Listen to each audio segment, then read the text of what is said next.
എന്താടാ എന്താടാ പ്രശ്നം? എന്താടാ, എന്തിനാ അവൻ നിന്നെ ഓടിച്ചത്? അവൻ മയക്കുമരുന്ന് വിൽക്കാൻ പിള്ളേരെ പിടിച്ചിട്ട് പോയി. എന്നെ പിടിക്കാൻ വന്നു. ഞാൻ ഓടി രക്ഷയായിരുന്നു. നിങ്ങൾ മയക്കുമരുന്നൊന്നും വിൽക്കണ്ട. നിങ്ങൾ പഠിക്കണം. ആര് പഠിപ്പിക്കും? ഞാൻ പഠിപ്പിക്കുന്നേ. എടാ മോനെ, ആ, നീ പഠിച്ച് മിടുക്കനായി വരണം.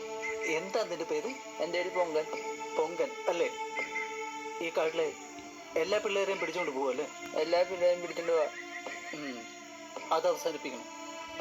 നീ പേടിക്കണ്ട, ഞാൻ കൂടെയുണ്ട് കേട്ടോടാ. അയ്യാ, ഞങ്ങൾക്ക് ജീവിക്കാൻ ഇവിടെ പണിയില്ല, കൂലിയില്ല. മയക്കുമരുന്ന് വിൽക്കാൻ അവൻ പിടിച്ചിട്ട് പോവാ. നമ്മൾ പഠിച്ചു വളർന്നാൽ നമുക്ക് പണിയും കിട്ടും, കൂലിയും കിട്ടും കേട്ടോ. നമ്മൾ പഠിക്കണം.